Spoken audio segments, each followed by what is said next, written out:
remember. What else did we put on our shopping list? Oh, what a mouth-watering smell. Paimon would know the aroma of biryani anywhere. Let's go get some. We can still add it to the list. Well, if it isn't the Traveler and Paimon. Wasn't expecting to see you here. Hello there. Oh, it's been quite a while. Huh. So you two are still hanging out together. Dia, didn't you say last time that you were gonna head back to the desert? I said I was going to resign from being her bodyguard, not that our friendship was over. We're still the best of friends. The Holmiyanis also still post jobs from time to time. Their pay is always generous, so me and the other mercs never pass them up. I told Dia to just stay at our place when she took one of those jobs a few days ago. My parents were delighted. They even said that it always felt like we were missing someone whenever Dia wasn't around. That sounds like something they would say, all right. They're always so welcoming. Anyway, the job is already taken care of, so I was gonna head back to the brigade as soon as I finished a little shopping. But the master kept insisting, and I ended up staying for another day. You can stay for as many days as you want, Dia. Father hasn't even gotten around to treating you to his best dishes yet. You know I'm not the kind of person to stay put in one place like that, my lady. Don't worry, though. There'll always be next time. But she said they'll treat you to the best dishes! Paimon can't believe you can still refuse that! But wait. Didn't you say last time that you would take me on a trip to the desert? Why don't you just take me with you today, when you leave? There are so many places I still haven't visited yet. I'm sorry, my lady, but no can do. There's still a few things I need to take care of back at the brigade. Besides, the desert hasn't exactly been the most peaceful place lately. Oh, come on. Not this again. That's also what you said last time and the time before that. I know, I'm sorry. Just give me some more time, and I promise I'll plan the best trip ever for you. All right, fine. To be perfectly honest, it's not that I wanted to go, it's more like I feel like something is off about you lately. Ever since you first set foot on the estate a few days ago, you've been acting anxious and even paranoid. Have you been delaying our trip because you've run into some kind of trouble? Nah, are you kidding? You're worrying too much. Would you swear on that? Friends shouldn't lie to each other, you know. I wouldn't pry any further if you're willing to swear on what you just said. But if something really is bothering you, then just tell me. You know I'll help you however I can. Oh, looks like Dunyarzad was onto something. You're too perceptive, my lady. Seems I can't hide anything from you. I just thought that nothing good could come out of telling you about the messy happenings of mercenaries. Knowing too much only leads to more trouble. Mercenary life is a dog-eat-dog world where Mora reigns supreme. Everything operates on a completely different set of rules. That doesn't change anything about what I just said, though. We're still friends, and I can only support you if I understand what's bothering you. My lady, you're not gonna stop until you drag it out of me, are ya? All right, I'll share what I know. Let's go somewhere else first. This isn't exactly the best place for a discussion. Okay, let's talk here. Just try not to draw any extra attention. As you may already know, the Eremites have both a lot of mercenaries and a complex organizational structure.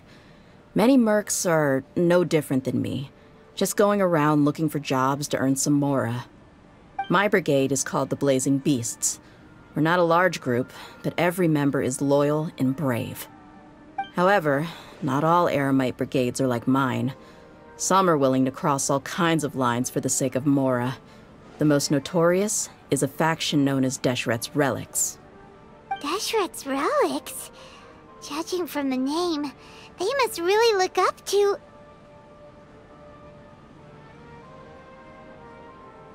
Yep, you got it. I've heard that you've already crossed paths with Ain al-Akmar. They're one of the groups under the Relic's banner. Oh, group that tried to sell us the Divine Knowledge Capsule. Yeah, they weren't friendly at all. Deshret's Relics is composed of many smaller brigades like Ain al-Ahmar. The Relic's headquarters issues orders to all brigades under his control.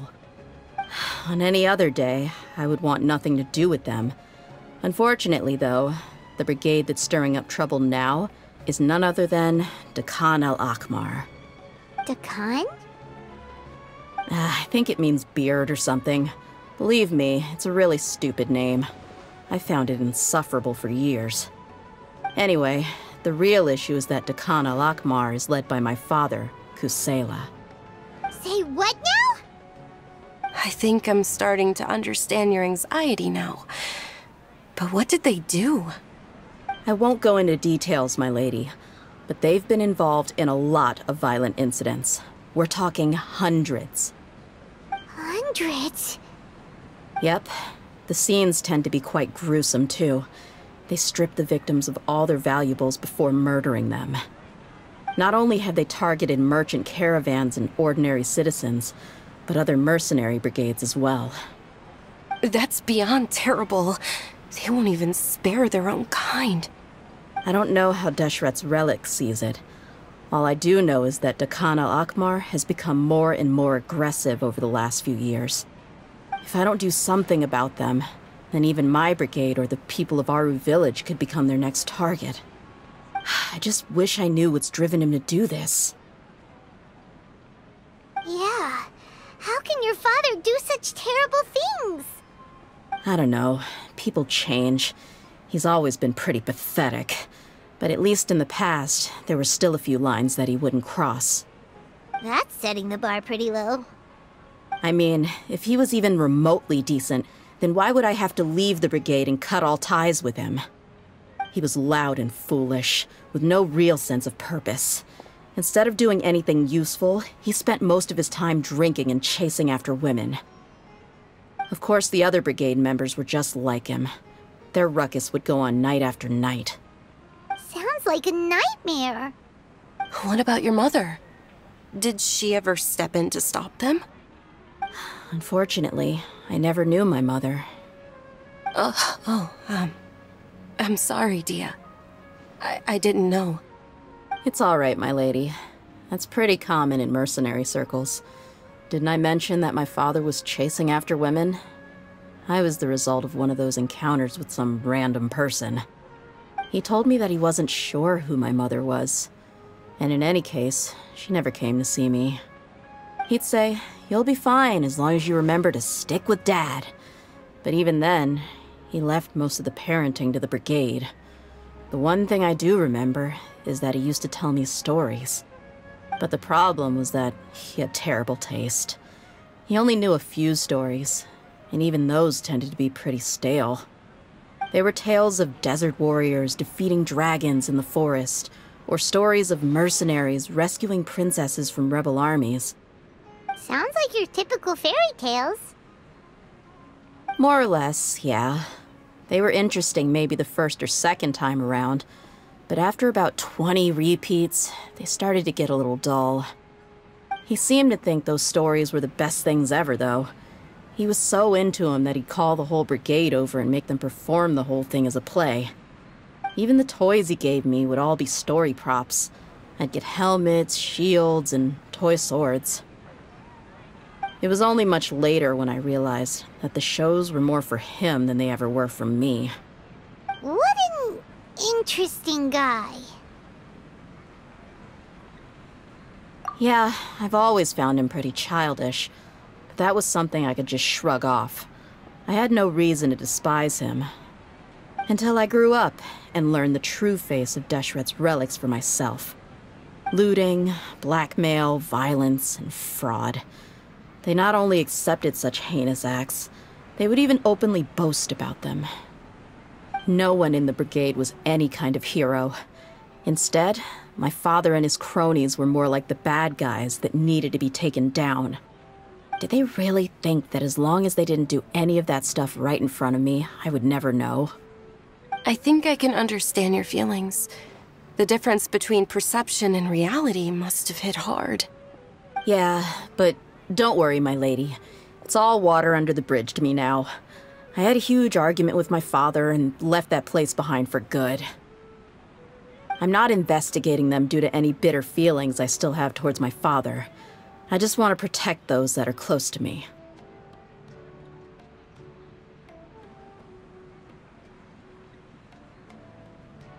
Yeah, I told the boys to gather as much information as they could. Most of the reports concern violent incidents, but there's also some talk of smuggling. I see. But isn't this investigation incredibly dangerous? It is, but every mercenary lives life on the edge. It's a lifestyle that I enjoy. That may be true, but it'll be impossible for those who care about you not to worry. Well, now you get why I didn't want to share any of this with you. What should we do? They both have valid concerns.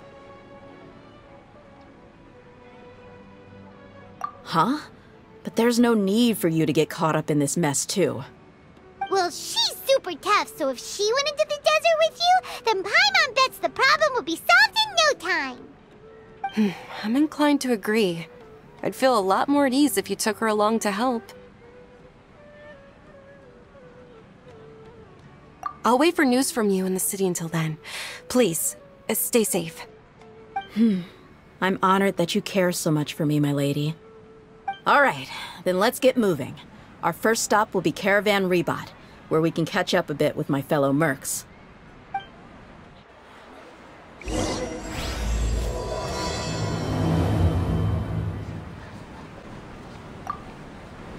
Please be careful.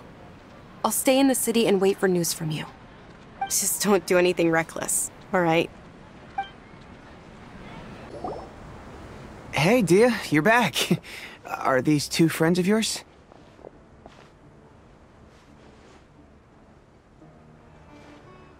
Oh, so you've already become like one of us then? Well, that's good to know. Anyway, since we've got a newcomer, let me fill you in on what the Khan al-Ahmar's been up to lately. They've become extremely aggressive. Apparently, even their own now have become acceptable targets. They even attack other relics brigades, just the same as any other mercenary brigade. Even the most ferocious beasts still protect their own. But it sounds like they've thrown that straight to the wind. That's right. Once they've collected enough loot off the other mercenaries, they sell it off to a different brigade, or turn to merchants on the black market. A portion of their profits is immediately exchanged for more food and weaponry to be used in their next violent operation. That's terrible! Yeah, and it really makes you wonder why they're so desperate for Mora. A few days ago, Isham and I trailed them for a while, and even disguised ourselves as merchants to conduct trade with them. We were able to learn a few things from the exchange. Rather than saying they're out to plunder and hoard Mora, it'd probably be more accurate to say that they're experiencing an internal power struggle.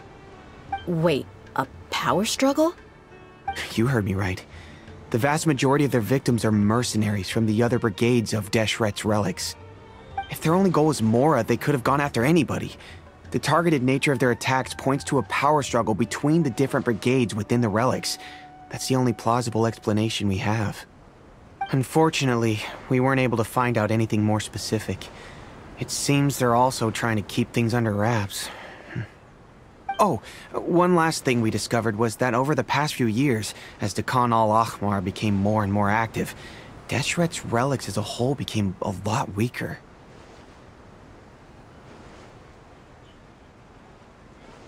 It sounds mighty strange to me, too. Harun, you can leave the rest of the investigation to us. Gotta say, though, I didn't expect you to go on a whole undercover mission during the few days I was gone. Sounds like you were really putting your necks on the line, no? Nah, it was nothing. We're just as concerned about the situation as you are. The Khan al-Ahmar is your father's crew, after all. What he said. Besides, Dia, haven't you done more dangerous things than all of us combined? What we did is nothing compared to your experiences. Yeah. And while they went to talk with Khan al-Ahmar, I took a look at the last camp they attacked. Any survivors of the attack were already long gone. There was nothing of value left in the camp. Ah, Hisham and Khalaf. You're here too. We rushed over as soon as we saw you come into Caravan Rebot. Although this new friend of yours looks a little green behind the ears, I'm sensing a special vibe from her. Now that we know you'll have a capable partner with you, we can also rest easy. Hey, what about Paimon? Feel anything special? Oh, you're also planning to tag along with them? Of course! Paimon is the traveler's most important guide. Wherever she goes, Paimon will follow. Oh, in that case, then you'd better take care of her too, Dia. Don't underestimate Paimon! Don't worry about her. She may look tiny and helpless, but she's been through just as many battles as the traveler here. Even if she had only survived on sheer luck, then that alone would still make her quite formidable. I had no idea. I guess I shouldn't judge by appearances. Oh, one other thing, Dia. When you're free, why don't you update the deputy about your upcoming schedule? We held another recruitment event a few days ago, but everyone only came to see the Flame Mane. You weren't around at the time, so people were pretty disappointed to only find our crew of rough, unkempt guys. The deputy put a lot of effort into the event, but it was basically for nothing. Only a few people chose to stay, and that really got to him. Sorry to hear that. I'll be sure to bring him some great liquor next time. I left in a hurry and I couldn't make it back in time for the event. Gotta admit, I can understand their disappointment, though. You're our brigade's main selling point, after all. Now, if only the deputy could figure out a way to bring a few more smoking hot members into our ranks. Keep dreaming. Remember the last time I invited a couple gals into the brigade? You all just froze up with your mouths gaping like a bunch of scarecrows. The awkward silence and weird expressions left quite the impression on them. They were originally interested in joining us, but after that, they both told me they were too uncomfortable to stick around. Hey, didn't we agree to never bring that up again? Huh? Wait, are you serious? Why have I never heard about this? I don't think you were part of the brigade yet. Are you kidding me? I missed a once-in-a-lifetime moment like that and you weren't even gonna tell me? All right. We can tell you about it later. Now's not the time. Hey, don't you try to change the subject. You and Hisham get your butts over here and tell me everything right now. Are they always like this? More or less. There aren't many rules or graces when it comes to mercenaries. We're used to just speaking our minds. If someone starts getting under your skin, you just yell right back at them. And if that doesn't put an end to it, then you just challenge them to a fight. But we also don't tend to take many things too seriously. Being direct and getting it all out of your system as soon as things come up is better than keeping everything bottled up, never talking about it. That's also why I never spare their feelings when I talk to them. If I want to laugh, I'll laugh. If I'm angry, then I'll unload on them. It's hard to stop once you get used to it. Though, I can never do that when I'm with the Homiyanis. Hey, knuckleheads! Can you at least tell me the rest of the intel before you go back to your bickering? Yeah, you hear her, Holof? Told you we gotta focus on the investigation first. I drew up a map. Right here's the spot. There you'll find the merchant caravan responsible for getting rid of Dakan al-Akhmar's looted goods. All you gotta do is wait and ambush them in the evening. They'll have no idea what hit them. Perfect. Thanks for that. Be sure to pass my regards to everyone else in the brigade as well. Will do. You stay safe, Dia. This should be the place. Let's find a spot to hide and bide our time.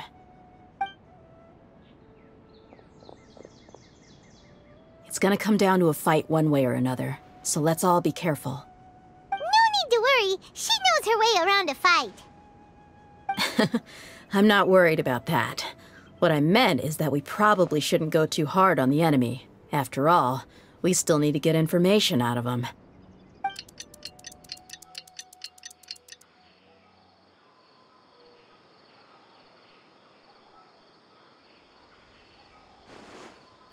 Here they come. You ready? Let's not give them a chance to react and end this quickly.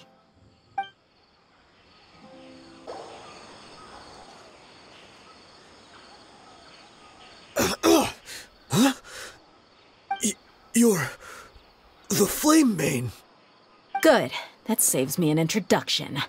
All right, time for a little talk. Are you buddies with Dakana Lockmar now? Tell me, what are they after? You know the code of being a mercenary just like everyone else. The first rule is to never divulge key information about our employer. What makes you think I'd talk? That might have worked on an amateur, but I know you're just looking to protect your reputation. Think about it, though. What's your reputation worth if you won't have the other tools you need to succeed in this line of work? Tools like, I don't know, your limbs or eyes? You've got 5 seconds. You might want to think twice about how much your employer's information is worth to you. Whoa! I'm not joking around. We can do this the easy way or the painful way. 2 seconds! I'll save you the trouble.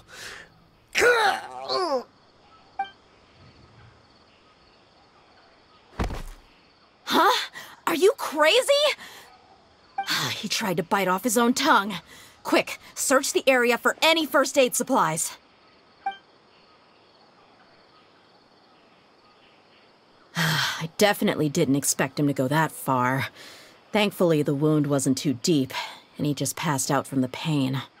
But why would he be so extreme? I just wanted to test his mettle.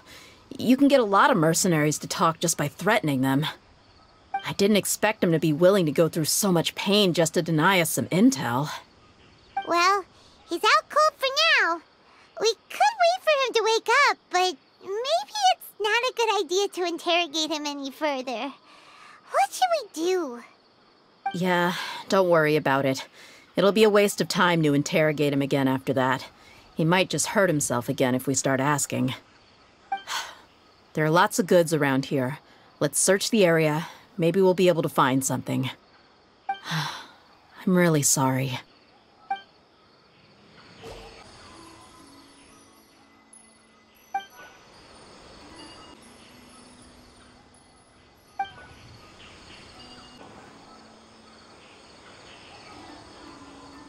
We found a piece of paper with a bunch of names on it. Maybe it's a record of something. Let me take a look. If this really is a merchant caravan, they should have a record of their transactions. Yep. I see an entry for Dakana Lockmar right here. Kusela, Idrisi, Bashar, and Takriti.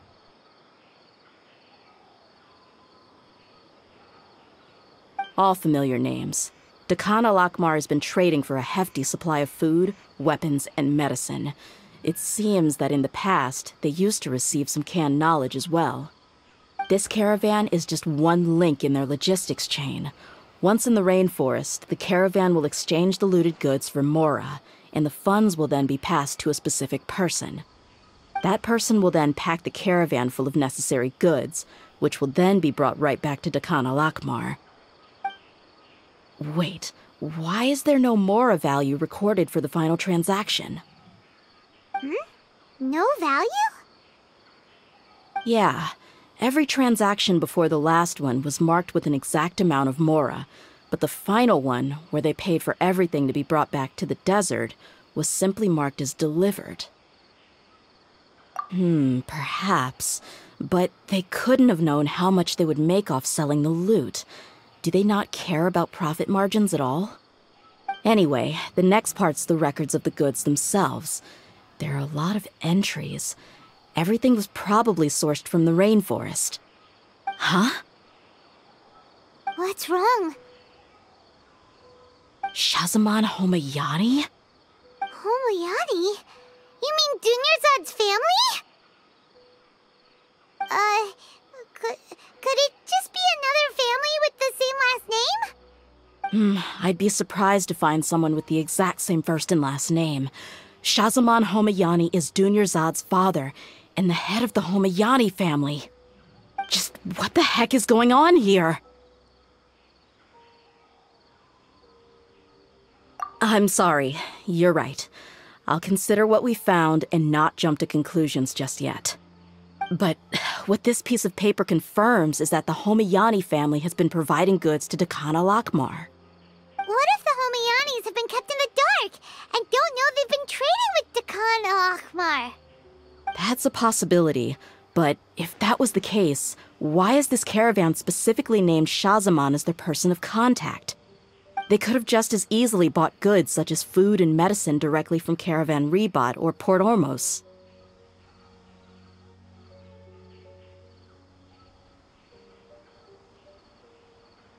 Yeah, funding violence and looting.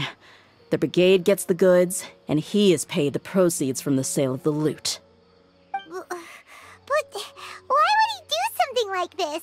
It's not like the Homianis are in need of money. I honestly have no idea.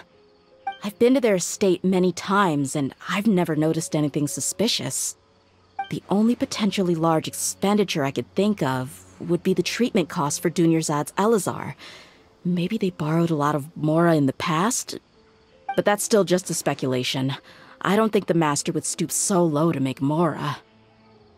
You're probably right. I know my lady's personality, and she wouldn't deliberately keep something like this from us. But what should we do now? All we found is just another mystery. If you ask me, we already have no choice but to confront her about this. I'm not worried. It's too early to make a verdict yet. I still have faith in the Homianis. Let's go find my lady again.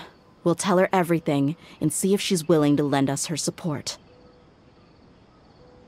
If we're lucky, we can not only figure out the mystery of this paper, but also follow the trail of breadcrumbs to the people responsible at Dakan al-Ahmar. Dia, are you sure this is the best decision? What if instead of getting the help we need, we just end up revealing everything we've discovered to the enemy? I've considered that possibility. But even still, I want to tell her what we found. I think I owe her that much. True friendship is built on trust. She showed genuine concern for me when we first brought up the topic. I can't repay her kindness with doubt and suspicion. That's not how I deal with people. You're right. Paimon wants to trust Dunyarzad too. Yeah. Let's pay another visit to Sumeru City. We're back, my lady. Oh, you're back a lot sooner than I expected. You mustn't have run into any trouble then. Well, how did it go? What did you come up with? Actually, we are still investigating. It's just that we've discovered something strange. I see. The clues you found have led you back here, in the city? Something like that. Yeah. You all look a little dispirited. Whatever you found must not have been very encouraging after all. Why don't you discuss it with me? Maybe I'll be able to say something to cheer you up? It's okay, my lady. It's not so much about me being upset with my father or anything like that. How should I put this? So something is wrong. Even the Traveler and Paimon have been uncharacteristically quiet. On any other day, Paimon would have already waved to me with a smile and shouted, "Dunyarzad, we're back!" So tell me, what happened? Well? My lady, please prepare yourself for what we're going to tell you next. It concerns the Master. The Master? You mean my father? Okay, I understand. Don't worry about me. I'll listen as attentively as I can. My father has been supplying goods to Dakan al-Ahmar? Yeah, it makes as little sense to us as it does to you. I've never doubted the Master's integrity, so I'm having a real hard time rationalizing how he could ever support an infamous brigade like them. Maybe he's not actually aware of the full story and just stumbled into the deal by accident. I can't help but agree with the Traveler. Huh? You mean you feel the same way, Dunyarzad? Thank you for sharing all this information with me. Since you've told me everything you know, I should also tell you about some doubts that I've been harboring for quite a while. In the past, I thought that my father hired a bodyguard for me so that I wouldn't run away and get lost. However, there are plenty of capable mercenaries in the Corps of 30. Why did my father go out of his way to hire Dia? About that. Well, the Homayanis really needed bodyguards, so they reached out to the Blazing Beasts. Later, the Master told me that I was one of the best mercenaries he'd ever seen, and that I should stick around to become one of his bodyguards. He offered me a pile of Mora, so I just signed on. Well, but that didn't really answer my question. Just think about it. Why did my father specifically reach out to the Blazing Beasts? Maybe the Corps of 30 just didn't have anyone available, or maybe someone recommended us. I've never given it too much thought. I think I get what you're saying. You'd think none of this was a coincidence. Precisely. At first glance, nothing seems strange or out of place. But there are many parts of the story that don't actually make any sense. If my father had always been in contact with Dakan al-Akmar, then it would make sense for him to bring Dia into our house. You mean the goal all along was to get Dia to be your bodyguard? No, that's too much of a stretch. I cut all ties with my father a long time ago. He has no control over my life anymore. But that still doesn't rule out the possibility that your father has still been trying to influence your life without you knowing. So, the Master was not likely an innocent victim in all of this?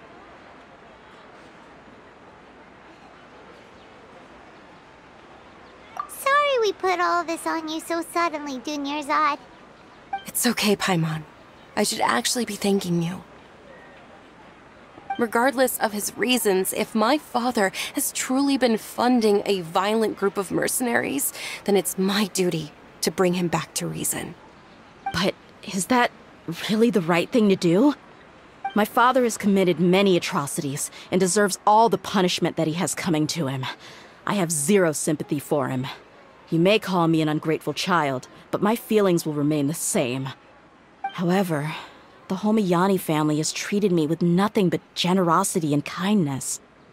If we decide to investigate this further, we could end up implicating the entire Homayani family. I would be biting the hand that's fed me over all these years. Dia. It's all right, Dia. If anyone were to ask, you could always just say that I'm the one who instructed you to get to the bottom of this. You don't have to do that, my lady. I'm not conflicted because I'm afraid of taking responsibility. Besides, you're the one we should all be worried about right now. Hey, it's still too early to give up hope. What was the thing about friendship again? Right, yeah, trust! You said that yourself, Dia. Besides, there's no point on getting all riled up before we've confirmed all the facts.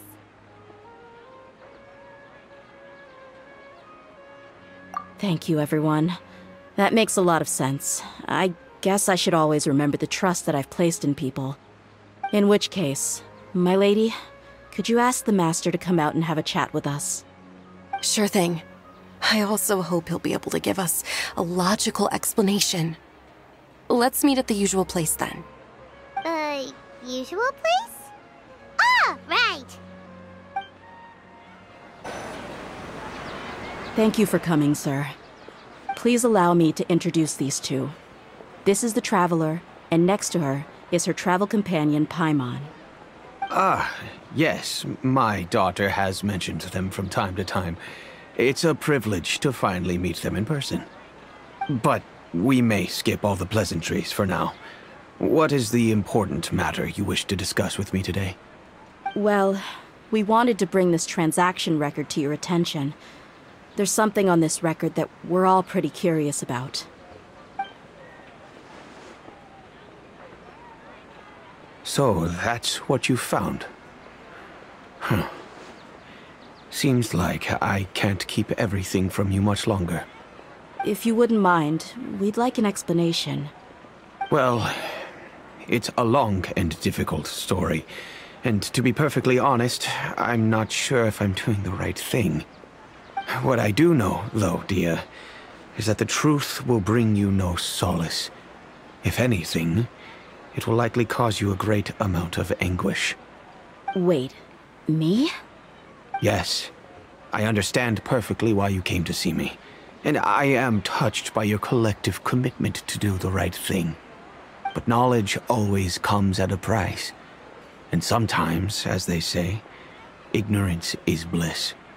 Your father, Kusela, and I both believed that. Of course, you have the right to seek and learn the truth, but I must warn you. The facts of this matter may reduce everything you've built for yourself into sand, blowing in the wind. If you must proceed, then Kusela's heartfelt efforts will also fade into the wind like a fleeting mirage. His heartfelt efforts?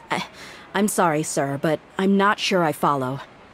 I've made it this far in life without a single drop of my father's support. I have my own ideals and ways of looking at the world, as well as people and causes that I've chosen to cherish and fight for.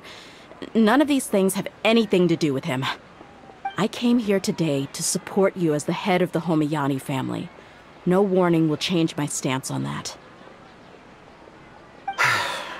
I understand. Then let me tell you a little story.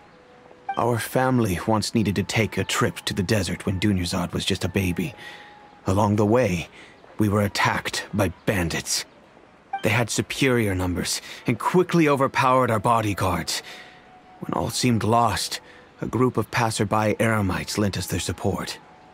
Those Eremites were Kusela's brigade, Dakan al-Ahmar. Kusela's men told me that the attackers were Eremite mercenaries, just like themselves. I was shocked. Why would Dakan al-Ahmar go so far to save us and not spare the fellow Eremites? Kusela was grinning and walked over to play with baby Dunyarzad. She was startled by his unfamiliar face and nearly started crying. Really?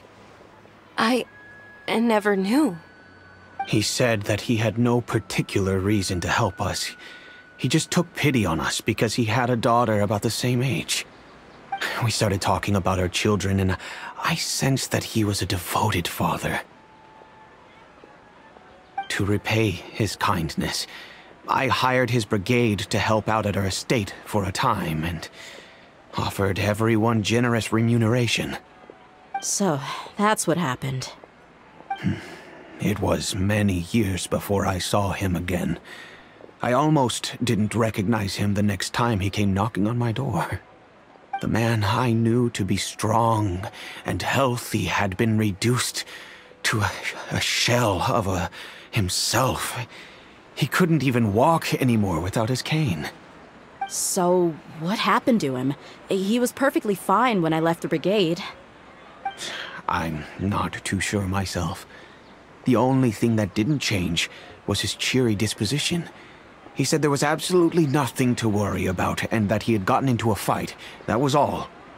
He then suddenly asked me if Dunyarzad, now that she had grown, would need a bodyguard of her own.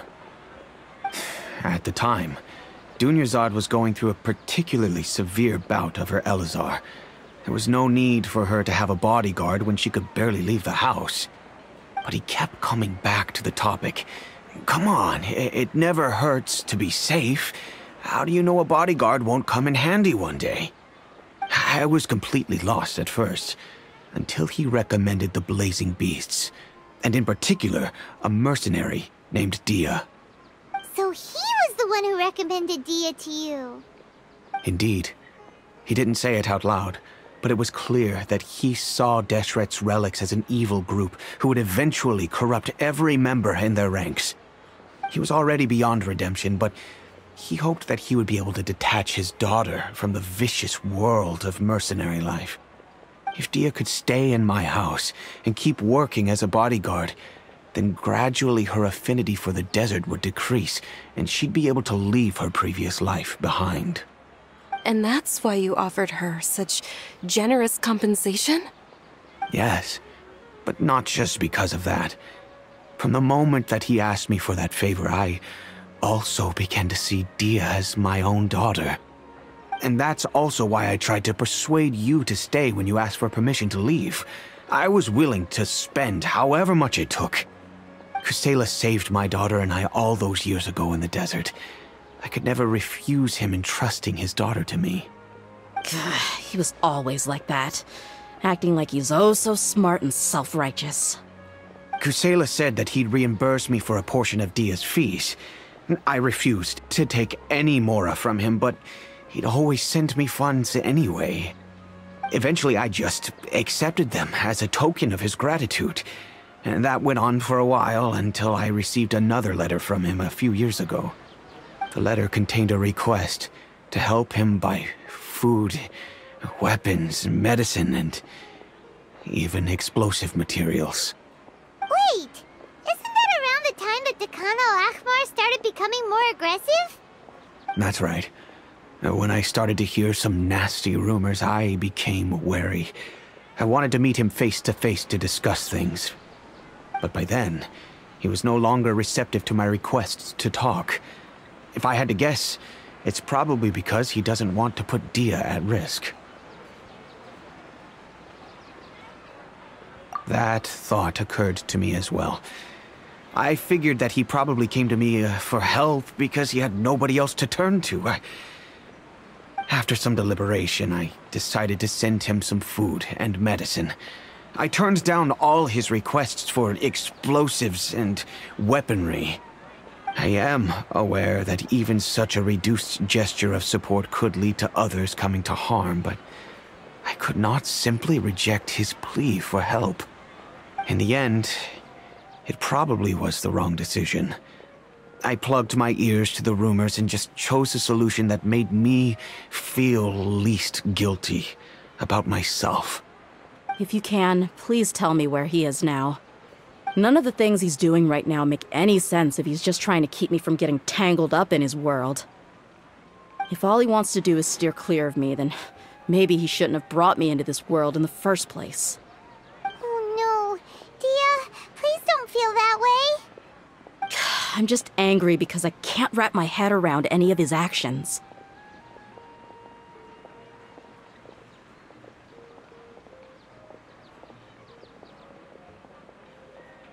Another way?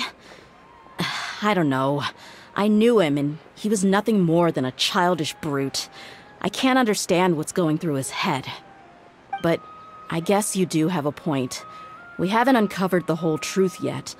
We still need to figure out his exact actions and reasoning for these last few years. I'll do my best to help. Of course, anything between the two of you would need to be resolved between you and him alone. I don't know Kusela's exact whereabouts. Outside of supplying his brigade with some goods, I tried my best to avoid getting involved any further with him. However, there's a man on the list named Jawed. He used to be a mercenary in the desert and is now a member of the Corps of 30. He's responsible for supplying weapons and liaising with the Dakan al-Ahmar's merchant caravan. I think he should know Kusela's whereabouts. I've heard that he likes to have a few drinks alone and enjoy the cool wind at night outside the tavern. Maybe you'll be able to find him there. Understood. Thank you, sir. Then I guess this is bye for now, unless... I'll stay and be with my father here. To be honest, I'm still a little dazed and haven't finished processing everything quite yet. My father has indeed done something wrong, but if I think about it, I'm also not sure if there was a right way to handle this problem. I feel like our only course of action is to turn everything we know over to the Corps of 30 and let them render judgment. Yes. I am prepared to accept whatever verdict they choose. It's time to face my mistakes. Huh? Who are you guys? I know what you've been up to. Smuggling weapons to violent brigades in the desert while working for the Corps. Pretty bold, if you ask me. Shh! Keep your voice down. How do you know all that? Come with me. We should take this elsewhere. I'll be happy to talk things over once we're somewhere private.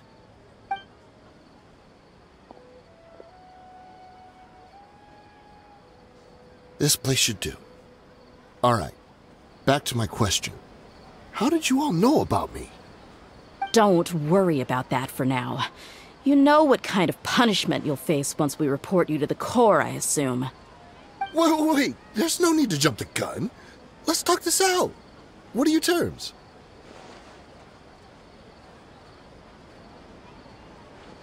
So what's in it for you anyway, Mora? Well, I was a little tight on money at the time, and Kusela took good care of me in the past. I weighed it in my mind, and I couldn't find a reason to turn the opportunity down. I wouldn't only be helping my benefactor, but I could also make some quick Mora. Let me tell you how it is. We're investigating Dakan al-Akmar, and we're gonna put an end to their operations. If you provide some help for us, then we might just put in a good word later to reduce the terms of your punishment. Hey, why don't we discuss this a little first? Listen, I made quite a bit of Mora from my last run. You just give me a number, and I'm sure we can... Shut it. My patience is running out. You should know when a mercenary is after something other than money. All right, sheesh. But you gotta promise you'll put in some nice words for me later. They're always on the move. Here's the spot they were at the last time I made my delivery to the desert. Feel free to go have a look. I'm just telling you though, it's not on me if they're not there anymore. Sure. And then you can forget about any nice words from us. Hey, come on. Now you're just being unreasonable. Really? And how do I know you're not leading us straight into a trap? Don't forget, you're the one with no bargaining chips. All right, I get it. Why don't you go take a look, and if they're not there anymore, I'll try to figure out something else for y'all. Now that's more like it. Let's move. And as for you, try to stick around the city until we get back. You don't want us to call the folks from the Corps and have them drag you back to the city.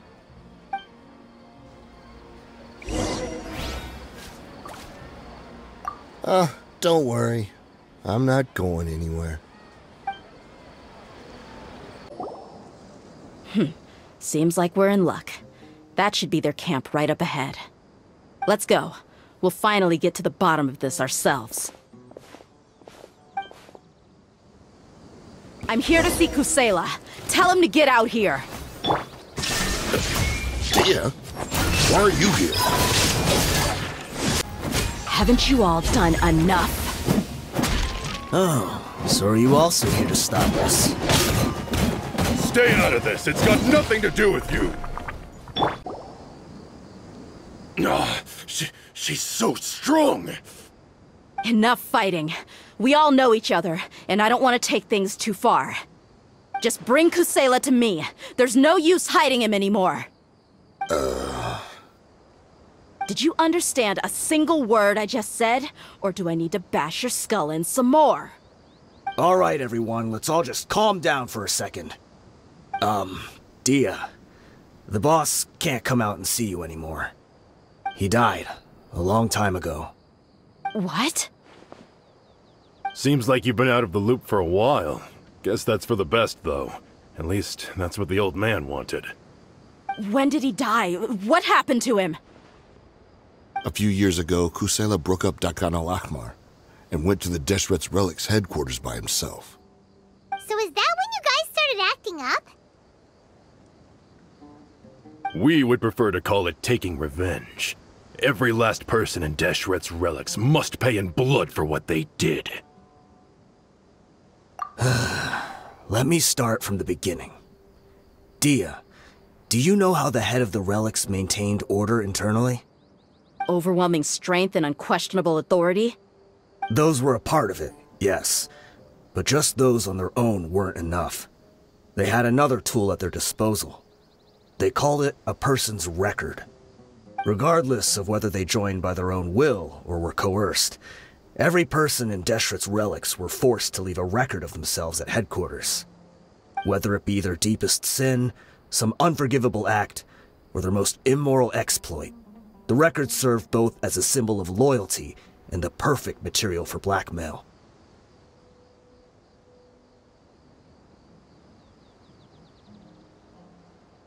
That's precisely it. Every one of us have a record. Me, Bashar, Tikriti, and all the boys who grew up with Dia and ended up joining our ranks. But you, Dia, you were never asked to provide a record, were you?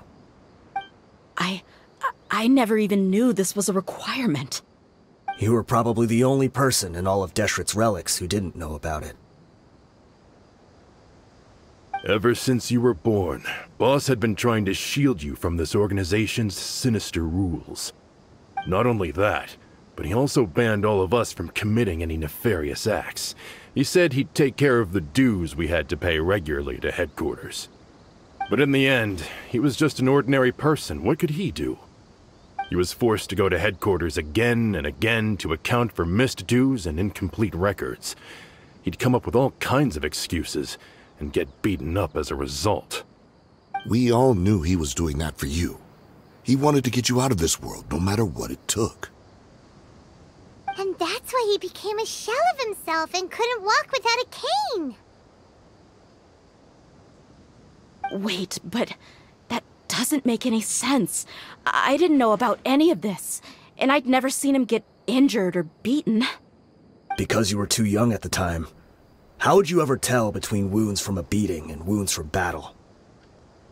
When you left home after that final argument with him, he seemed to age by a decade overnight. Even his hair went gray. So, even the blazing beasts were... Yep. It was all his doing. Had he not arranged them to come to you, you probably would have been reduced to a pulp before you ever left the desert. A few years ago, Boss said he needed to make another trip to headquarters. He was already pretty weak then, and we all assumed he was going to get beaten again. I suggested that he hand the role of leadership over to me, but he said there was no longer any need, since the Khan al-Ahmar would soon be no more. His words made no sense to me, but that night, we heard that a massive fire tore through headquarters and razed everyone's records to ash. Everyone gained their freedom that night. Many members fled, not just from our ranks, but from the other brigades as well. But how could we leave with a clear conscience? All of us who knew exactly what had happened. The boss can't have just died for nothing. Those heartless jerks at headquarters took him from us. From that point on, the sole purpose of the Khan al-Ahmar became revenge. The big fire that Boss started was quite a blow to headquarters' strength. It's given us the opportunity to launch our attack. Even though we're outnumbered, we vowed to see our revenge through to the very end.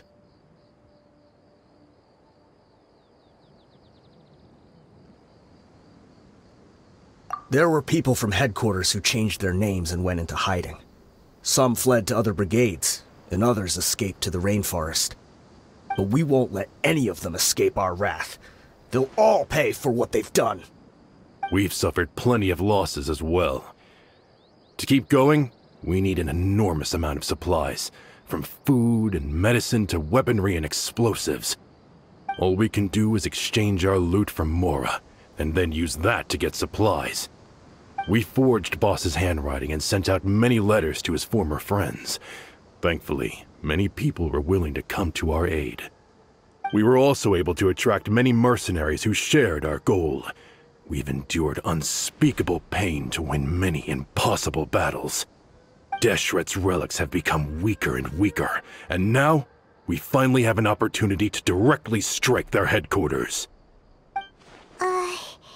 Paimon doesn't know what to say anymore.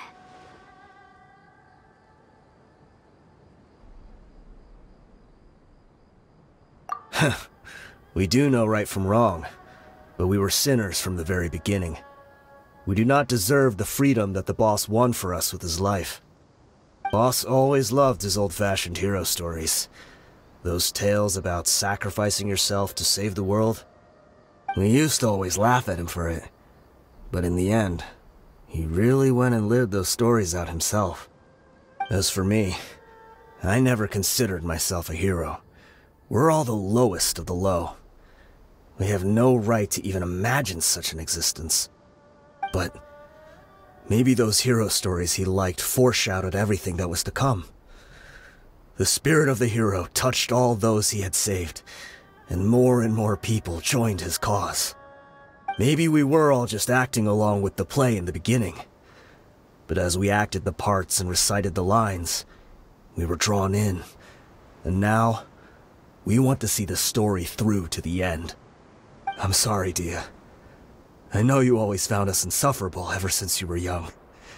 Just think of this as a madman ranting. I'll go with you. Huh? Dia? You wanna go with them? I grew up with these guys, and I know they're not bad people. It's just that some situations get so bad that it's difficult to tell good from evil. All I know is that Deshret's relics must be destroyed. Furthermore, I want to go see the place for myself. I want to know if my father is still there. I know you don't want to get involved in this, so there's no need for you to tag along. I can do this on my own. Yeah, Paimon feels like we'd only regret it if we don't see this through to the end. Thank you. We'll be a lot stronger together with you. I bet Boss would lose his mind if he ever knew you'd join us at the very last moment like this. Considering all the losses and injuries we sustained, we can't afford to turn down someone as powerful as you. He can think whatever he wants. But the fact is, I owe him this much.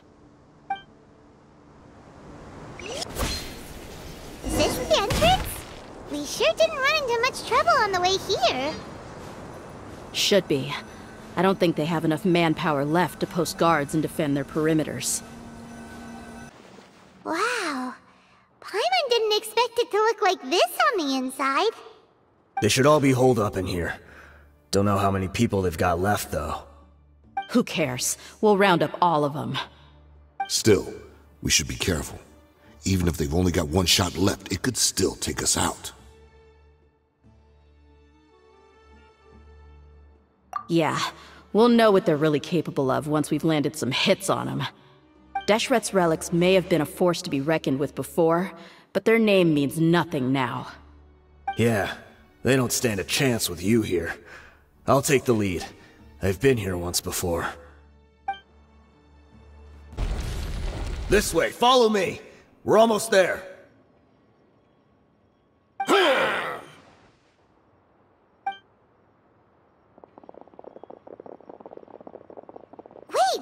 They went charging ahead without checking for any traps! Hey! You guys okay? It seems like we just got trapped in here. Don't think we triggered anything else. Watch out, the enemy's coming from ahead! Well, now that things have come to this, seems we'll have to fight our way through. Don't worry about us. We knew something like this could happen. Go and take a look around. There could still be another way through. Let's go! We can't let the boss down!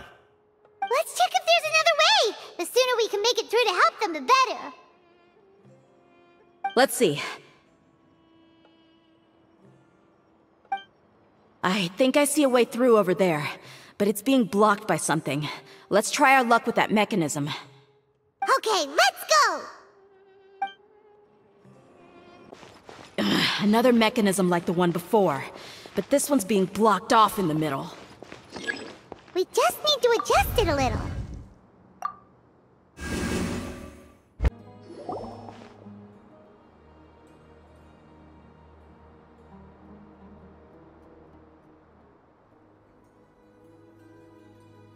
I wasn't expecting anyone to make it through from the other side. But as a desert dweller, I suppose we should be used to our folks defying all expectations. Don't waste your breath. You have nowhere to run. Run? Had I wanted to run, I would have fled 1,000 times already. I witnessed the golden age of Deshret's relics. Even if I could leave this place behind, all that awaits me now are endless days of humiliation and ruin. Even now, my brothers and I still believe in one thing. The greatest should never live to remember their fall. So you want to go out in a blaze of glory. Let us draw our weapons! We will show them the true power King Deshret bestowed upon his followers. They are but two, while we hold within ourselves the entirety of the Relic's glory! Wave 1, charge! Eliminate them! Don't think they can won. We're just getting started. King Deshret will not abandon any one of his followers. Meet Brothers! with me. This is where we prove our faith. You all just want to die? None of us plan to leave this place alive! The commander has finally fallen. But they're still coming at us! This place is like a gladiator's ring. They just keep coming no matter how many we beat! Yes, keep fighting! There's no need to fear, and no need to back down! This is our last stand! When the next wave comes, try to draw away their attacks. I'm going to see if I can take out that high platform.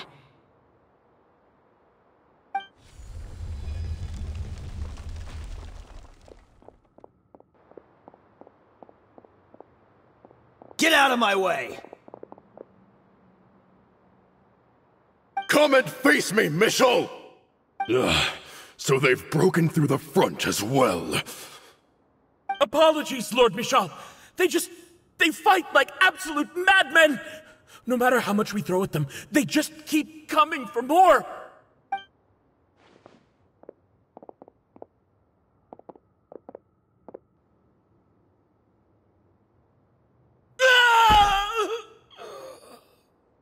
So, it would seem like this is the end.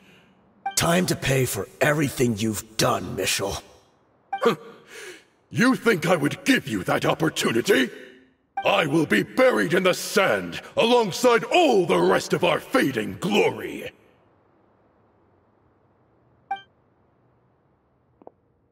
Hey, wait!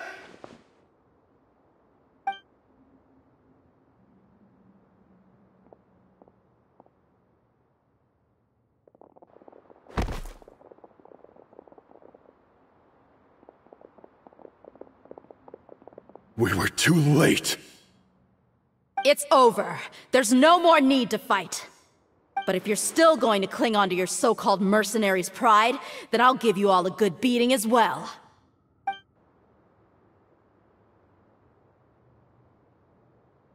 Hey, Dia! I found the mechanism. I'll get you all back up here right away. Let's go.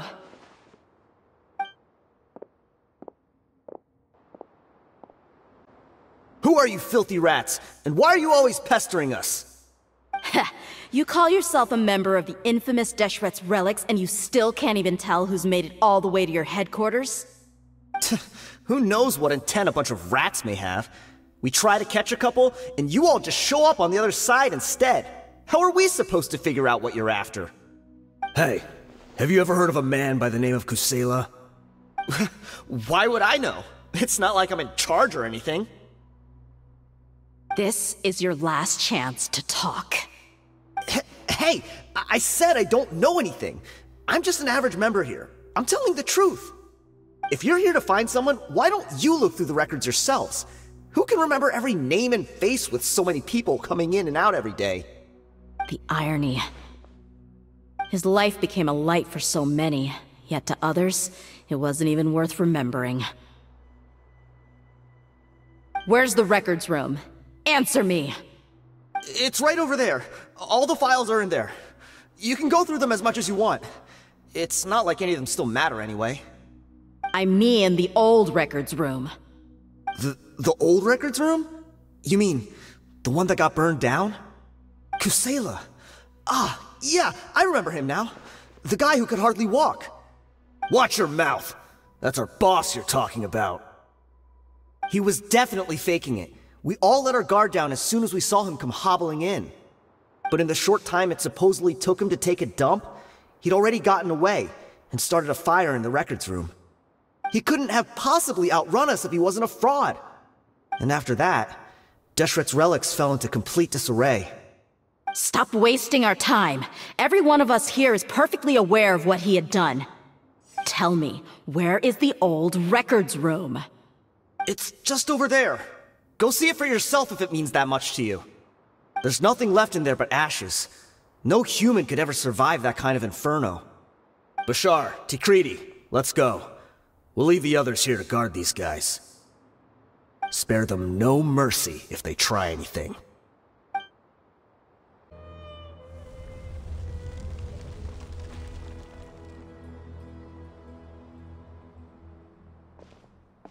So, this was his final destination. How did he do it? Getting past all the guards with a limp and sneaking in here to start a fire? If he was nimble enough to do that, then he must have been able to get out of here after starting the fire, right? Tia... I'm sorry. I know it's just wishful thinking. Let's look around. Maybe we can find something that's been left behind.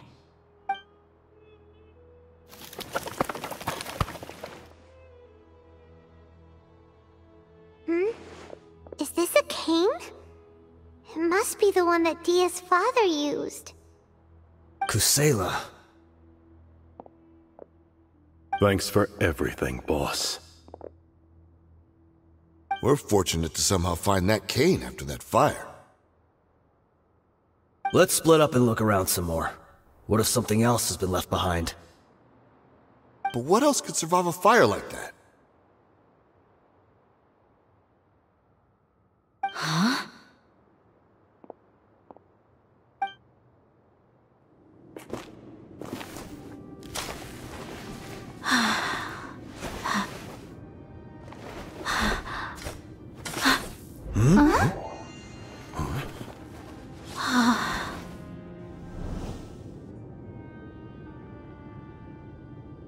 Patso. Wait! Isn't that the toy sword you played with as a child?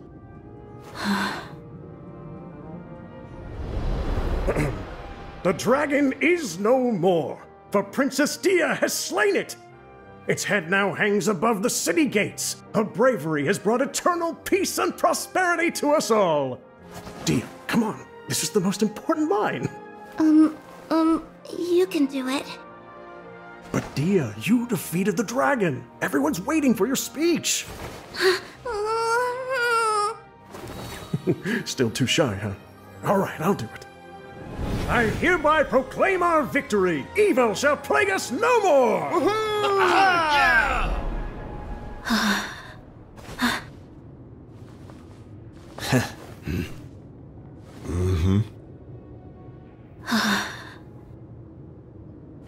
I hereby proclaim our victory. Evil shall plague us no more, Dad.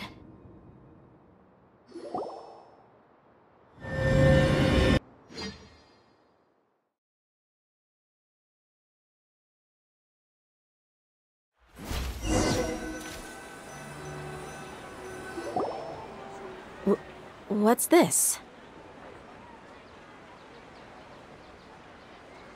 Don't you remember? You asked Paimon what she would do if she were to wake up tomorrow with loads of money. And Paimon said that she would get boatloads of tasty snacks. You looked super confused at the time, but said it was an adorable thing to say. These opportunities don't come by often. So today, Paimon's gonna treat you to a special crash course on Paimon's life philosophy. Hey, come on! Paimon's not that stingy. Anyway, the point is that you should eat to your heart's content. You'll feel better for sure once you've gotten something in your tummy. Dunyarzad will also be here shortly. She's already heard that we're back. Aw, thanks, you two. Honestly, this is very unlike me. I just had a lot on my mind on our way back, so I didn't know what to say. My chest was filled with all kinds of intense emotions. They just shook me even more than all the feelings we've shared during our previous adventures.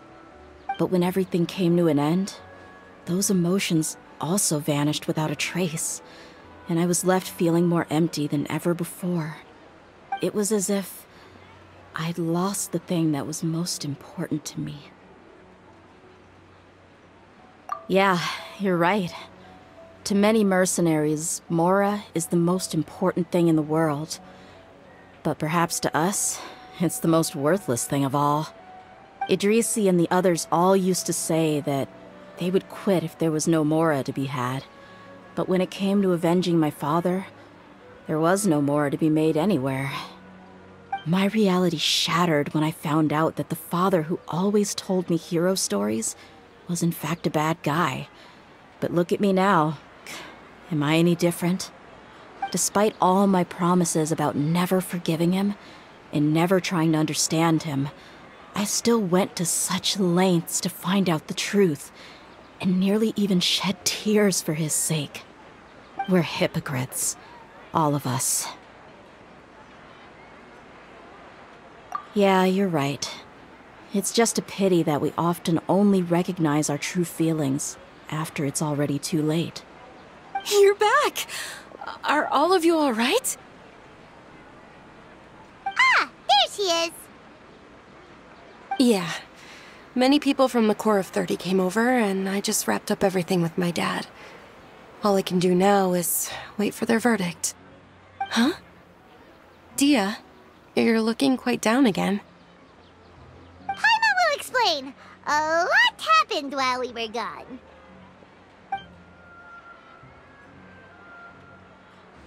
I'm sorry. I really should have controlled my emotions better. I just... It's all right, my lady. You were hurt by all of this as well. Truth be told, I'm starting to feel a little guilty watching you cry like this. But Dia, your pain must be even worse. You shouldn't need to comfort me. Hey, don't worry about me. If anything, this whole thing has finally shown me the difference between illusion and reality. My father probably thought that people could settle into new lives as long as they moved to a new environment. That thought has even crossed my mind a few times. It's like saying, what's wrong with adapting to a new life? However, there was always something deep within my mind that refused to accept it. This impulse brought me great turmoil, and even made me feel ashamed for turning my back on your father's kindness. But now that I consider it again, it all makes sense.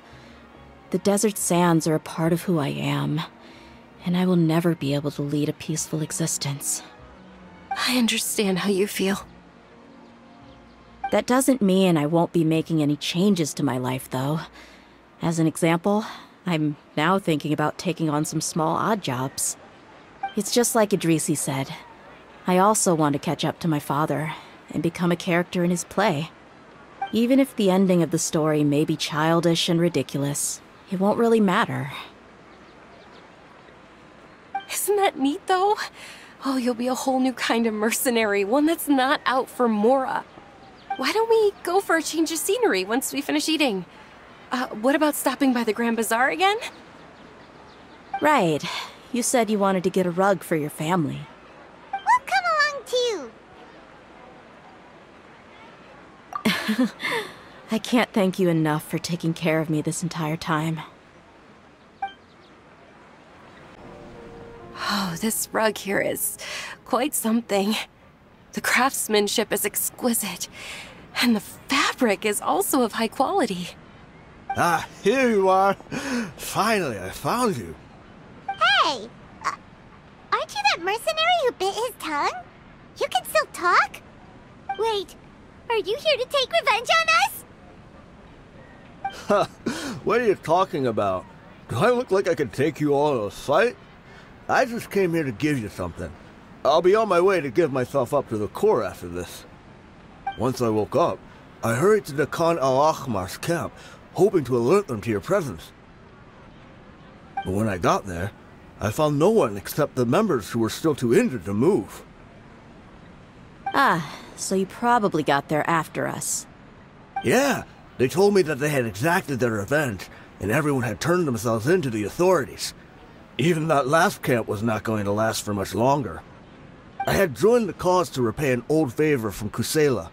Now that everyone's already turned themselves in, I might as well do the same. One of the injured members gave this box to me, and told me that it contained some of the old man's last possessions. Everything left in the camp will get confiscated, so I figured I should get this to you before the court could get their hands on it. Thank you. No worries. We are all just living our own truths. There's no need to comment or judge anyone for it. So this box contains everything that Dia's father left behind. Huh. It feels lighter than expected. Well, back in the day, the first thing he did with any Mora was spend it on things like drinks and meat. But let's see what's inside. What's this? It's just a bunch of junk. It kinda stinks. Perhaps it's just been left unopened for too long. A handwritten copy of a storybook. The paper's already yellowed, and it looks like it's about to fall apart. It was against the Academia's rules to possess books for personal use. If he was going to break that rule, he could have at least copied something useful.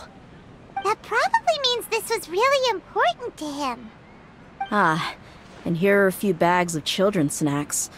The packaging's completely deteriorated. Maybe that's where the smell was coming from. Did he get those for you? Yeah, but here's the thing, though. Even when I was a child, I was never a fan of these kinds of snacks. He'd always say that he got them for me, but in the end, he always ate more than I ever did. Who even leaves snacks in a box like this anyway? Isn't that just common sense? Forget it. Let me see what else is in here.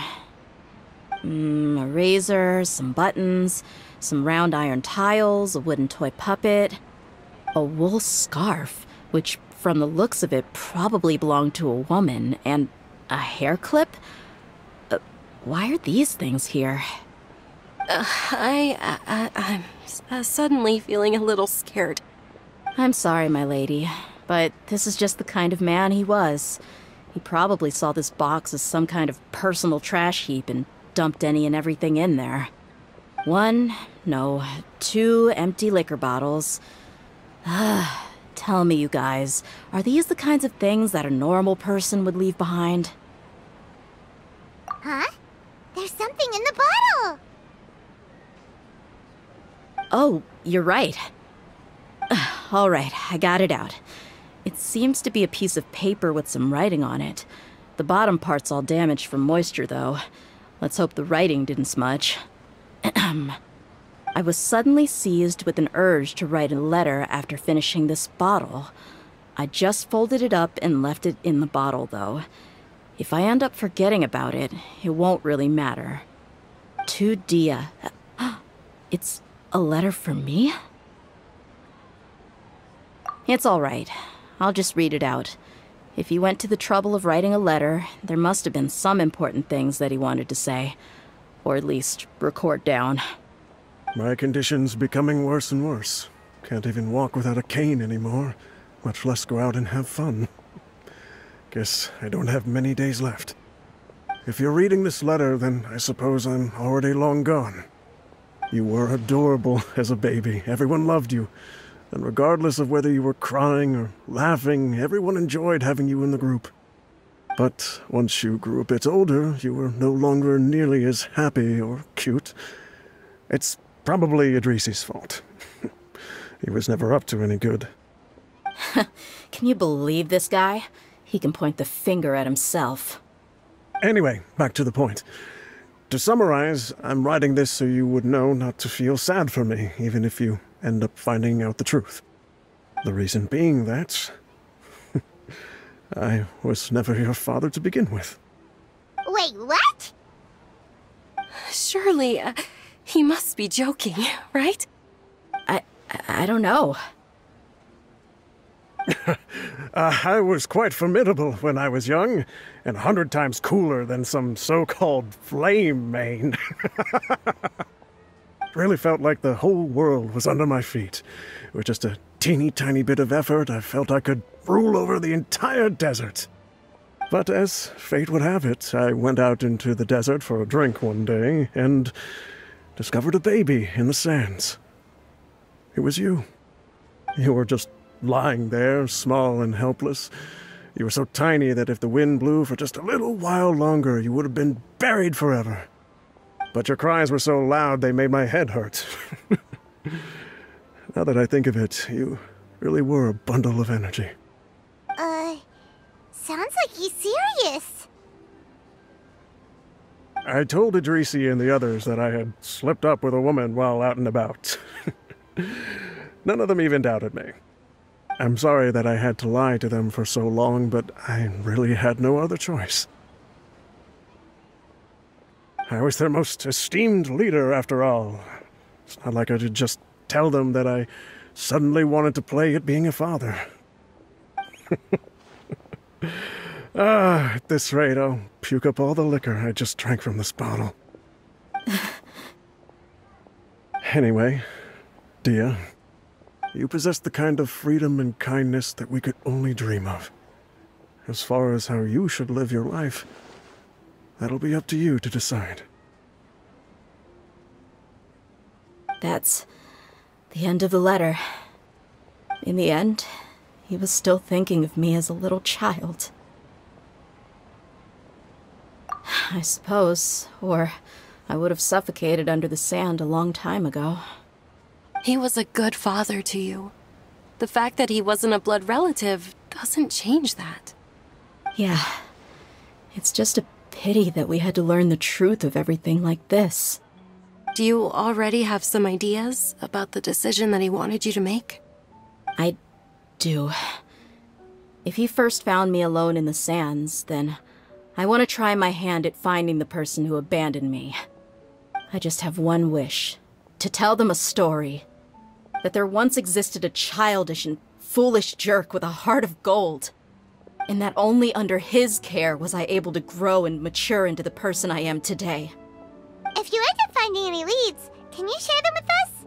We go on adventures all the time. Maybe we'll be able to find some information for you. Sure, I appreciate it. I wasn't expecting you to be so enthusiastic.